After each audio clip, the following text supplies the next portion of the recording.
கார்த்தி ரேவதி சீரியலேருந்து சூப்பரான ப்ரோமோ வந்திருக்கு. நம்ம அதை பற்றி தான் இந்த வீடியோக்குள்ளே நம்ம பார்க்க போகிறோம். நம்ம வீடியோக்குள்ளே போகிறதுக்கு முன்னாடி நம்ம சேனலுக்கு யாரெல்லாம் சப்ஸ்கிரைப் பண்ணலாம் அவங்களாம் சப்ஸ்கிரைப் பண்ணிக்கிடுங்க.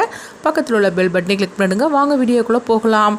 சாம் டிஸ்ட் வீட்டுக்கு போலீஸ்காரங்க வராங்க. வந்ததுமே அவங்க சண்முகத்தை பற்றி விஷயத்தை சொல்லவும் உடனே சந்திரகலா பார்த்தோம்னா பாட்டியை பற்றி சொல்லி விட்டுருந்தாங்க. இந்த கிளவி தான் எல்லா விஷயத்துக்கும் காரணம் அப்படிங்கவும் இது கிட்டதுமே பாட்டியை அதாவது ஸ்டேஷனுக்கு அழைச்சிட்டு போகிறாங்க. அப்போ ராஜராஜர் சந்திரகலா போட்டு திட்டுறாங்க. உனக்கு என்ன தெரியும், எதுக்காக நீ இந்த மாதிரிலாம் நீ செஞ்சுருக்கிற அப்படின்னு சொல்லவும் நான் என்ன பண்ணேன், அங்கே நடந்த விஷயத்த தானே நான் சொன்னேன் அப்படிங்கிறாங்க.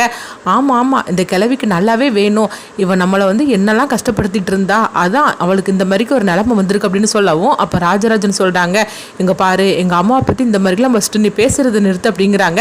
அடுத்தவங்க பார்த்தோம்னா கார்த்திகிட்ட அவங்க நவீனும் துர்காவும் ஃபோன் பண்ணி இந்த விஷயத்த சொல்கிறாங்க. இப்படி பாட்டியை அழைச்சிட்டு போயிட்டாங்க அப்படிங்கவும் இது கேட்டதுமே கார்த்தி ஸ்டேஷனுக்கு வராங்க. இப்போ மயில் வாகனத்துக்கும் இது விஷயம் தெரிஞ்சு அவங்களும் ஸ்டேஷனுக்கு வரவும் அப்போ அவங்க சொல்கிறாங்க, எங்கள் பாட்டி இந்த மாதிரிலாம் தப்பு பண்ணியிருக்க மாட்டாங்க அப்படின்னு சொல்லும் போது எங்கள் பாருங்கள் நீங்கள் இந்த மாதிரிலாம் நீங்கள் சொல்கிறதுக்கு எந்த வித ஆதாரம் இருக்குன்னா சொல்லுங்கள் அப்படிங்கவும் கண்டிப்பாக நான் ஆதாரத்தோட வார் அப்படின்னு சொல்லிட்டு பாட்டிக்கிட்டேயும் சொல்லிட்டு கார்த்தி மயில் வாங்கணும் பார்த்தோம்னா நேராக கல்யாண மண்டபத்துக்கு வராங்க. அங்கே சிசிடிவி ஃபுட்டேஜை அவங்க பார்க்கும்போது அப்போ மாயா பரதா போட்டுட்டு வரதா அவங்க பார்த்துருந்தாங்க. அப்போ சிசிடிவி ஃபுட்டேஜில் மாயா அந்த பொருளை கையில் வச்சுட்டு இருக்கதே அவங்க பார்த்துருந்தாங்க. அப்போ இவ தான் சண்முகத்தை இந்த மாதிரிக்கு பண்ணியிருக்கிறாளா அப்படின்னு மயில்வாகனை கேட்கும் போது அப்போ கார்த்தி சொல்கிறாங்க, இல்லை இவ வச்சிருக்க குறி ரேவதிக்கு தான், ஆனால் தப்பி தவறி ஒருவேளை சண்முகத்துக்கு மேலே பட்டிருக்கலாம் அப்படிங்கவும் என்ன கார்த்தி சொல்லிட்டு இருக்கிற அப்படிங்கும்போது இவ ஏற்கனவே ரேவதியோட கதையை முடிக்கிறதுக்காக 2-3 தடவை ட்ரை பண்ணுனா அதனால இவ தான் அது பண்ணியிருக்கணும் அப்படின்னு சொல்லவும், ஏன்னா அவங்க முகத்தை அதில் காட்டியிருந்தாங்க. சிசிடிவி ஃபுட்டேஜில் தெரியுது. ஒரு கட்டத்தில் அவங்க முகத்தில் உள்ள துணியை அவங்க விளக்குறாங்க. அப்போ இவங்க 2 பேருமே மாயா தான் வந்திருக்கிறா பரதா போட்டுட்டுன்னு சொல்லிட்டு கண்டுபிடிச்சிடவும் அடுத்து பார்த்தோம்னா இவளை இப்போ கைங்குளமாக பிடிக்கணும்னு சொல்லிட்டு அவங்க ஒரு திட்டத்தை போடுறாங்க. அப்போ மாயாவுக்கு ஒரு நர்ஸ் ஃபோன் பண்ணுறாங்க. அப்போ நர்ஸ் சொல்கிறாங்க, நீங்கள் மகேஷை உங்ககிட்ட ஒப்படைக்க சொன்னீங்களா, இப்போ மகேஷ் என்கிட்ட தான் இருக்கிறா அப்படிங்கவும் என்ன திடீர்னு நீ எனக்கு ஃபோன் பண்ணியிருக்கிற அப்படின்னு சொல்லும்போது எனக்கு பணம் தேவைப்படுது அதுக்காக தான் நான் சொல்கிறேன் அப்படிங்கவும் அப்படியா மகேஷ் எங்கே இருக்கிறா அப்படின்னு சொல்லி கேட்கும்போது உடனே ஒரு அட்ரஸ் சொல்கிறாங்க. இந்த இடத்துல தான் மகேஷை நான் அழைச்சி வச்சிருக்கிறேன், நீங்கள் கூட்டிகிட்டு போகலாம் அப்படிங்கவும் அப்போ மாயாவுக்கு சின்னதாக ஒரு டவுட் வருது. இவ சொல்கிறது உண்மையாக பொய்யான்னு தெரியல. சரி ஒருவேளை பணத்துக்கு அவசரப்பட்டு தான் இந்த மாதிரிக்கு சொல்லலாம் அப்படின்னு சொல்லிக்கிட்டு பணத்தோட மாயா பார்த்தோம்னா அந்த வீட்டுக்கு போகிறாங்க. அங்கே பார்க்கும்போது நர்ஸு அங்கே இருக்கவும் மகேஷ் எங்கே அப்படின்னு சொல்லி கேட்கும்போது எங்கள் வீட்டுக்குள்ளே தான் இருக்காரு அப்படிங்கிறாங்க. உடனே அங்கே போய் பார்க்குறாங்க. பார்க்கும்போது மயில் வாகனம் அங்கே இருக்கிறாங்க. மயில் வாகனத்தை பார்த்ததுமே உடனே மாயா சொல்கிறாங்க, இதெல்லாம் உன்னுடைய திட்டமானு சொல்லி கேட்கும்போது ஆமாம் மாயா உன்னை கைங்களமாக பிடிக்கிறதுக்காக தான் இந்த மாதிரிலாம் நாங்கள் திட்டம் போட்டோம் அப்படிங்கவும் உடனே கார்த்தி வராங்க. அப்போ உடனே கார்த்தி கேட்டுட்டு இருக்கிறாங்க, உண்மையை சொல்லி நீ தானே அன்னைக்கு மண்டபத்துக்கு இந்த மாதிரிலாம் பண்ணியிருக்கிற அப்படிங்கும்போது ஆமாம் நான் தான் இந்த மாதிரிக்கு செஞ்சேன், நான் குறி வச்சது ரேவதிக்கு, ஆனால் அது அந்த சண்முகத்துக்கு மேலே படுன்னு சொல்லி நான் கொஞ்சம் கூட எதிர்பார்க்கவே இல்லை அப்படின்னு சொல்லியிருந்தாங்க. அவங்க முத்துவேலை பற்றி எதுவுமே அவங்க போட்டு கொடுக்காம விட்டுறவும் அடுத்ததை பார்த்தோம்னா இது எல்லாமே வீடியோ ஆதாரமாக எடுத்து வச்சிருக்கிறாங்க. அப்போ மாயா சொல்கிறாங்க, இங்கே பாரு நான் சொன்ன உண்மை உனக்கு மட்டும் தானே தெரியும், வேற யாருக்கும் தெரியாது அப்படிங்கும்போது அங்கே பாரு அப்படிங்கிறாங்க. பார்த்தோம்னா அது எல்லாத்தையும் வீடியோவாக அவங்க மொபைலில் ரெக்கார்ட் பண்ணி வச்சிருக்கிறாங்க. இதை கொஞ்சமே எதிர்பார்க்காத மாயா அதிர்ச்சி அடைகிறாங்க. ஐயோ இவன் என்னது இப்படிலாம் வீடியோவாக ரெக்கார்ட் பண்ணி வைப்பான்னு சொல்லி நம்ம கொஞ்சம் கூட எதிர்பார்க்கவே இல்லையே அப்படின்னு சொல்லவும் அப்போ மயில்வாங்கன்னு சொல்கிறாங்க, இப்போ கைங்களமா நீ பிடிபட்டுட்டியா வா ஒழுங்கா ஸ்டேஷனுக்கு அப்படிங்கவும் அப்போ மாயா அங்கேருந்து தப்பிச்சு போகிறதுக்காக இருக்கிறாங்க.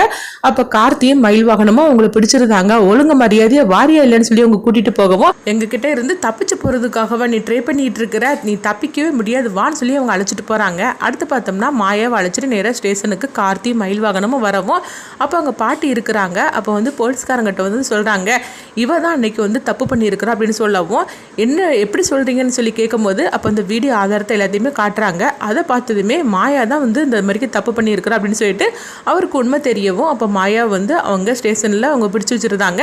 அடுத்து பார்த்தோம்னா பாட்டியை விட்டுறவும் அப்போ உடனே பாட்டி கார்த்திகிட்ட சொல்கிறாங்க, கார்த்தி இவளும் அந்த மாதிரிக்கு அன்றைக்கி பண்ணுனா சண்முகத்தை அப்படிங்கும்போது ஆமாம் பாட்டி அப்படின்னு சொல்கிறாங்க. சண்முகத்துக்கு இவளுக்கும் என்ன சம்மந்தம் அப்படின்னு கேட்கும்போது இல்லை பாட்டி இவ ரேவதியோட கதையை முடிக்கிறதுக்காக வந்தா, ஆனால் அதில் சண்முகம் சிக்கிட்டாரு அப்படின்னு சொல்லவும் இது கிட்டதுமே பாட்டி அதிர்ச்சி அடைகிறாங்க. என்ன சொல்லிட்டு இருக்கிற கார்த்தி அப்படிங்கும்போது அது ஒரு கதை பாட்டி, அதை நான் அப்புறமா சொல்கிறேன் நீங்கள் வாங்க அப்படின்னு சொல்லிட்டு பாட்டியை அழைச்சிட்டு போகிறாங்க. நேராக நேராக அங்கே பார்த்தோம்னா நவீன் துர்காவும் அங்கே இருக்கவும் அங்கே வந்து கார்த்தி மயில் வாகனமும் பாட்டி அழைச்சிட்டு போகவும் உடனே துர்கா வந்து பாட்டியை பார்த்ததுமே ஓடி வராங்க. பாட்டி உங்களுக்கு ஒன்றும் இல்லைல்ல பாட்டின்னு சொல்லி கேட்கும்போது எனக்கு ஒன்றும் இல்லைம்மா, அதான் கார்த்தி இருக்காமல அவன் வந்து என்னை காப்பாற்றி அழைச்சிட்டு வந்துட்டா அப்படிங்கும்போது என்ன நடந்துச்சு அப்படின்னு சொல்லி கேட்கவும் அப்போ மயில் வாகனம் வந்து அங்கே நடந்ததெல்லாம் சொல்லிட்டு இருக்கிறாங்க. இது கிட்டதுமே வந்து நவீனும் துர்காவும் அதிர்ச்சி அடைகிறாங்க. எப்படியோ பாட்டி மேலே எந்த தப்பும் இல்லைன்னு சொல்லிட்டு தெரிஞ்சிச்சுல அது போகிறோம் அப்படின்னு சொல்லவும் அடுத்தது அங்கே பார்த்தோம்னா கார்த்தியும் மயில் வாகனமும் அங்கே வீட்டுக்கு வராங்க. எங்கே பார்க்கும்போது முத்துவேலுக்கு வந்து இந்த விஷயம்லாம் தெரிய வருது. அதாவது மாயா தான் அந்த மாதிரிக்கு தப்பு பண்ணியிருக்கான்னு சொல்லிட்டு கார்த்தியும் மயில் வாகனமும் பிடிச்சு கொடுத்துட்டாங்க அப்படின்னு சொல்லிட்டு முத்துவேலுக்கு தெரிய வரவும் முத்துவேல் வந்து அதிர்ச்சி அடைகிறாங்க. எப்படியோ மாயா வந்து என்ன போட்டு கொடுக்காம இருந்தாலே அதே பெரிய விஷயம்னு சொல்லி அவங்க நினைக்கிறாங்க. அடுத்துங்க பார்த்தோம்னா வந்து சிவனாண்டி வந்து முத்துவேல்கிட்ட கேட்டுட்டு இருக்கிறாங்க. என்ன சித்தப்பா என்னெல்லாமோ நடந்திருக்குது அப்படின்னு சொல்லும் போது ஆமாம் மகனே இந்த மாதிரிக்கு நடந்து போச்சுது அப்படிங்கிறாங்க.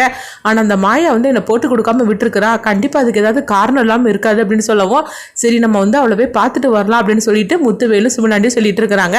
அடுத்தங்க பார்த்தோம்னா கார்த்தியும் மயில் வாகனமும் வீட்டுக்கு வரவும் அப்போ வந்து ரேவதியும் ராஜராஜனும் சொல்லிட்டு இருக்கிறாங்க. இப்படி நாங்கள் அம்மா அப்பே பார்த்துட்டு வந்தோம் அப்படின்னு சொல்லிட்டு இருக்கும்போது ஒன்றும் கவலைப்படாதீங்க பாட்டி அழைச்சிட்டு வந்தாச்சு அப்படிங்கிறாங்க. இது கெட்டதுமே ரேவதி ராஜராஜனும் என்ன சொல்றீங்க, எப்படி அம்மாவை வந்து அழைச்சிட்டு வந்தீங்கன்னு சொல்லி கேட்கவும் இதெல்லாம் பண்ணினது யார் அப்படின்னு சொல்லி கேட்கும்போது இதெல்லாம் செஞ்சது இந்த மாயா தான் அப்படிங்கிறாங்க.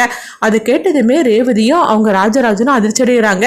என்ன சொல்லிட்டு இருக்கிறீங்க அப்படின்னு கேட்கும்போது அப்போ வந்து கார்த்தி வந்து ரேவதி கிட்ட சொல்றாங்க அவள் வந்து உனக்காக தான் வந்து இந்த மாதிரிக்கு குறி வச்சிருக்கிறா, அதை சண்முகம் சிக்கிக்கிட்டாரு அப்படின்னு சொல்லவும் இது கெட்டதுமே ரேவதி அதிர்ச்சி அடைகிறாங்க. அந்த மாயா எந்த அளவுக்கு போவான்னு சொல்லி கொஞ்சம் கூட எதிர்பார்க்கவே இல்லை. அவள் ஏற்கனவே 2 தடவை என் கதையை முடிக்கிறதுக்காக வந்தவாளாச்சு அப்படின்னு சொல்லிட்டு இருக்கவும் ஆமாம் சரி இந்த விஷயம்லாம் வந்து அத்தைக்கெல்லாம் தெரிய வேண்டாம் அப்படிங்கிறாங்க. ராஜராஜன்ட்டையும் அவங்க வந்து இந்த விஷயத்தை பற்றி சொல்லாமல் அவங்க வந்து அதாவது மாயா தான் இதுக்கு காரணம் அப்படிங்கிறத அப்படின்னு சொல்லி நிறுத்திட்டாங்க. மற்றபடி இங்கே பார்த்தோம்னா வந்து சாமுண்டீஸ்வரி வந்து அவங்க ரேவதியும் அவங்க ராஜராஜனும் சொல்லிட்டு இருக்கிறாங்க பாட்டி மேலே எந்த தப்புமே கிடையாதுமா, இப்போ மாதிரி பாட்டியை பற்றி நீங்கள் உண்மை தெரிஞ்சுக்கிட்டா சரிதான் அப்படிங்கவும் இங்கே பாருங்க சித்தி நீங்க ரொம்ப ஓவரா தான் வந்து பாட்டி எப்படி திட்டிட்டு இருக்கிறீங்க, உங்களுக்கு கண்டிப்பா வந்து ஒரு நாள் இல்லாட்டா ஒரு நாள் உண்மை தெரிய வரும்போது நீங்க ரொம்பவே ஃபீல் பண்ணுவீங்க அப்படிங்கவும் உடனே சந்திரகலா சொல்றாங்க எங்க பாரு ரேவதி உங்க பாட்டியை பத்தி நீ தான் வச்சுக்கணும், அந்த கிளையை பத்தி நான் என்னைக்குமே நான் ஃபீல் பண்ண மாட்டேன் அப்படிங்கவும் அப்ப ராஜராஜன் வந்து சந்திரகலா பத்தி திட்டுறாங்க. எங்க பாரு சந்திரா எங்க அம்மா பத்தி இந்த மாதிரிக்கு நீ இல்லாத போலாதெல்லாம் பேசுறத நீ இதோட நிறுத்திக்கோ, இதுக்கு மேலே எங்க அம்மா பத்தி நீ ஏதாவது தப்பா பேசணும்னு வச்சுக்கீங்க அதுக்கப்புறம் என்ன நடக்கும்னு தெரியாது. இங்க பாரு சாமுண்டீஸ்வரி இவளை வந்து கொஞ்சம் அடக்கி வாசிக்க சொல்லி இவ ரொம்ப ஓவரா தான் பேசிட்டு இருக்கிற அப்படிங்கவும் அப்ப சாமுண்டீஸ்வரி வந்து சந்திராணி கொஞ்சம் அமைதியாரு அப்படின்னு சொல்லிட்டு இருக்கிறாங்க. அடுத்ததான் அங்க பார்த்தோம்னா வந்து கார்த்தி வந்து யோசனை பண்றாங்க இந்த விஷயம் வந்து எப்படியும் வந்து முத்துவேலுக்கு சம்மந்தம் இருக்குன்னு தான் தோணுது, மாயா எதையோ மறைக்கிற மாதிரிக்கு இருக்குது அப்படின்னு சொல்லிட்டு அவங்க நினைச்சிட்டு இருக்கோம். அப்ப அங்க மயில் வாகனம் வராங்க. என்ன கார்த்தி என்ன யோசனை பண்ணிட்டு இருக்கிற அப்படிங்கவும் இல்ல மாயா வந்து எதையோ நம்மகிட்ட மறைக்கிறா அப்படிங்கிறாங்க. என்ன சொல்லிட்டு இருக்கிற அதான் மாயா வந்து ரேவதிக்கு வச்ச குறிதான் சண்முகத்துக்கு மேல பட்டுச்சுன்னு சொன்னாலா அப்படிங்கவும் சரி ஆனா வந்து சண்முகத்தோட கதையை முடிக்கிறதுக்காக ஹாஸ்பிட்டலுக்கு வந்தது யாரு, ஹாஸ்பிட்டல்ல சண்முகத்தோட கதையை முடிக்கிறதுக்காக ஆக்சிஜனை கம்மி பண்ணி வச்சிருக்கிறாங்க, அப்போ அங்க மாயா வந்திருக்க மாட்டாளா அப்படிங்கவும் இதை கிட்டதுமே மயில் வாகனம் அதிர்ச்சி அடைகிறாங்க. இதை நான் யோசிக்கவே இல்லையே கார்த்தி அப்படிங்கும்போது ஆமாம் மாயா வந்து அதாவது தெரியாதனமா சண்முகத்துக்கு மேலே இந்த மாதிரிக்கு பட்டுச்சுன்னு சொன்னால் அவள் அதோட விட்டுருக்கணும்ல, ஹாஸ்பிட்டலில் வந்து சண்முகத்தோட கதையை முடிக்கிற வேண்டிய அவசியம் அவளுக்கு எதுவுமே கிடையாது.